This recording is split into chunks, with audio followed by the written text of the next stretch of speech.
Let's talk about that for a bit. This show is so good. It's so much fun. It's so Star Wars, and our guy Hayden, good old chosen one Anakin, is back. Oh, and the episode's like 45, 50 minutes long. And knowing the amount of time I have before I need to travel into work tomorrow, I might have to get up either super early or wake myself up at like 3 o'clock for 45 minutes just to watch this before going back to sleep. Because that's what I did for the first episode. I got up in the middle of the night just to watch it because I knew I wouldn't have time first thing in the morning. I am that dedicated of a fanboy to this saga that I will seriously wake myself up at 3 o'clock in the morning for 45 minutes to watch an episode and then try and get back to sleep. But for me, that's a challenge because I'm an insomniac. Fun! But it is good, isn't it? I'm enjoying the hell out of it. I'm still not motivated to write a review for the blog yet, which I've had all this opportunity. I've had 4 days in which I could have done, but I've had other stuff. Uh, Mostly, again, trying to figure out how on earth to do reviews for sonic screwdrivers. But we could do like a podcast thing where we talk about the entire series as a whole and have that as our review for it. Because, the name of the channel is Film Decryptor. We don't exactly do a lot of film decryption, do we? At this point, should we be called Toy Decryptor? I don't know. Oh yeah, and I'm excited as well. To think that Hayden has good actor direction, because of course George isn't an actor's director, is he? He is a technical master. The height of his one-on-one direction is faster, more intense. I'm memeing, of course. George is a fabulous director. He's so competent. But it's just going to be another level of Hayden being directed by someone who's worked on the character of Anakin closely for a very, very long time in Dave Filoni. And yeah, oh man. We're going to, right, predictions. We're going to get Clone Wars flashbacks because the trailer or the TV spot that had his voiceover in it was very clearly Clone Wars. Tamira Morrison coming in as Rex in the flashbacks, I think, is very likely. I think that's the only way he would be involved in the series. I don't think we're going to have Rex in current day. I think we're going to have him in Clone Wars. Ewan McGregor cameo in Clone Wars flashbacks? Question mark. What do we think? What do we think? It's possible. I'm not one to speculate normally, but maybe, possibly, keeping that well under wraps. Probably not, but you never know.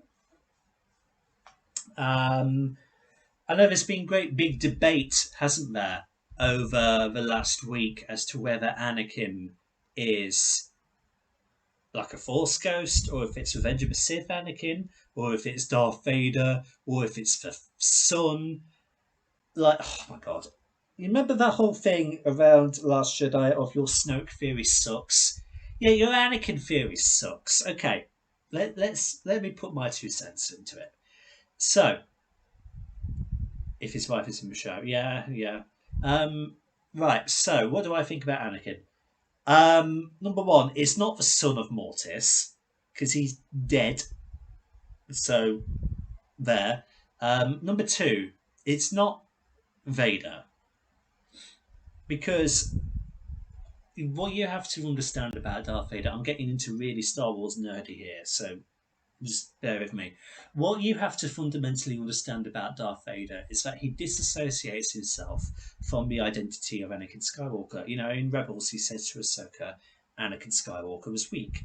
I destroyed him. He says the same thing to Obi-Wan. He says the same thing to Luke. That name no longer has any meaning for me. He doesn't consider him and Anakin to be the same person. So why would Darth Vader project himself as Anakin Skywalker in the world between worlds? Number one, how would he even have access to the world between worlds? That seems like a closely guarded secret that Palpatine would be aware of. Why would he share that with his apprentice? He wouldn't. He just wouldn't. So throw that out of the window for a start. Number two, fundamentally, Vader would not project himself as Anakin because he would disassociate with himself so hard that it would be illogical. You might have the counter argument, oh, but he would do it as an illusion, as a trap to lure Ahsoka into a false sense of security. No, no, he wouldn't. He wouldn't. Because in Vader's mindset, he is not Anakin. He has no reason to project himself as Anakin. It would be fruitless to him. So throw that out of the window. That doesn't make any sense within the context of the character.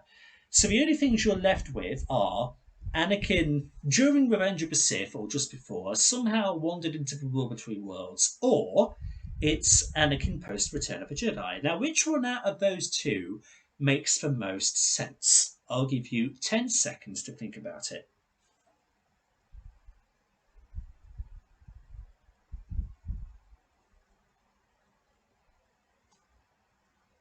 Have you got your answer? I hope you got your answer because there's only one correct answer with that. Post Revenge of it. I was going to say Revenge of the Jedi there. Holy shit. Post Return of the Jedi Anakin. Because why would Revenge of the Sith Anakin wind up here? And how would he?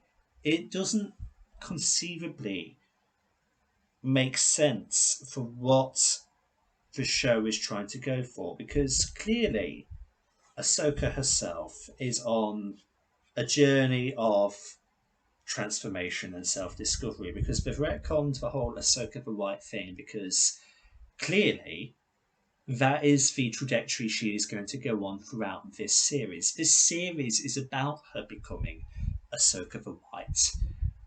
And one of the core things that she needs resolution on is Anakin. And I think the best version of him for her to be conversing with and to be finding closure on is the redeemed Anakin. Because what closure is she going to have with the Anakin that she could not save? The Anakin whose fate is fixed. Because if you're playing with Clone Wars Anakin, you can't change his fate. He's forever destined to be Darth Vader, and how would that service her character? If she is to yet again come into conflict with a version of her master who she very well knows she can't save, because she outright says that in Rebels, what does that do for her? What closure does that bring her? If she sees a version of him who she knows is doomed, who she can't stop from being doomed, it doesn't do anything for her. It just leaves her in the exact same position that she was in. But if she converses with a version of her master who has redeemed himself, who has sacrificed himself, who is capable of seeing the bigger picture, who has learned to let go, then he is in a place of ultimate wisdom to be able to give her the best advice upon evolving. And you might argue or wonder, why isn't he looking like a Force ghost in the world between worlds? Well, the world between worlds is an ethereal plane. It exists outside of time and space. It is the connection between the living and the dead, as Palpatine says in Rebels. So it very much stands to reason that Anakin can exist as a corporeal being in this place where time has no meaning, where the Force is arguably the most balanced.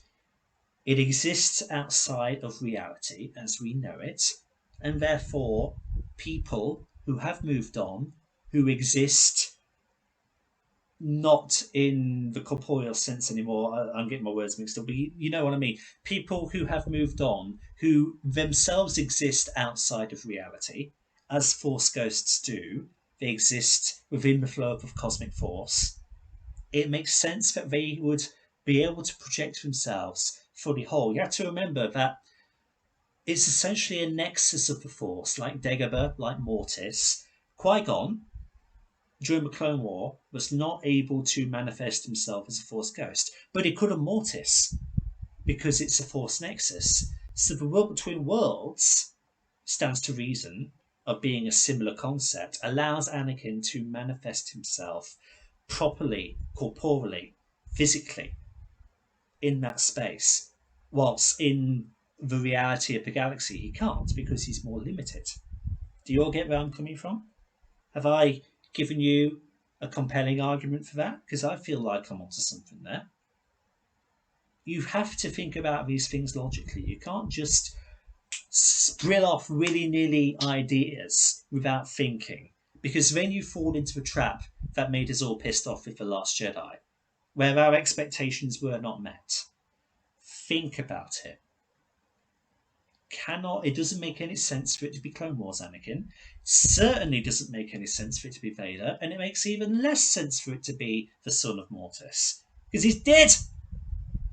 And yeah, okay, the daughter exists as Morai, but the same surely doesn't work for the son, because also remember about the fundamentals of Sith and Darksiders cheating death. Whilst a Jedi and a Lightsider can achieve immortality by becoming a spirit, Darksiders, the only way that they can do it, if your name isn't Chief Palpatine, is to be bound to objects. They cannot exist as spirits. But then you might argue about Darth Bane. What was that all about in Clone Wars? Well, it was an illusion from the tomb on Moraband or Korriban or whatever you want to call the original Sith planet. It He wasn't actually him. Sith, because of their greed, because of their desire to survive, their inability to accept death, but they haven't been able to reach the tranquility that Jedi have. The only way that they can move on, well, the only way that they can stay is by being bound to objects, and it's a living hell for them. Look at the Grand Inquisitor, for instance. If you've read the current Charles Soule mainline Star Wars comic, he is bound to existing within the Jedi Temple, haunting the place, challenging anybody who comes in, not being free. He is a flaming apparition. For like Sith and Legends, like Exar Kun, I think he was bound to something or other. My knowledge of Exar Kun isn't all of that, so I could be talking also claptrap there. Bane in Clone Wars, again, it was an apparition, but you could make the argument that his spirit is bound to his tomb. They don't have the ability to manifest or project like Lightsiders who have found the tranquility in the cosmic force can. And thus they are limited. And therefore it cannot be the son of Mortis. I know he's not a Sith, but he is the physical embodiment of the dark side of the Force. And he's dead. And it wouldn't make any sense for his character. So there we go. I've given Sam Witwer a run for his money here, because when I geek out about Star Wars and when I go on a rant about Star Wars, I know my shit. I I can deep dive into it. You all think that Transformers is my big thing, but nah.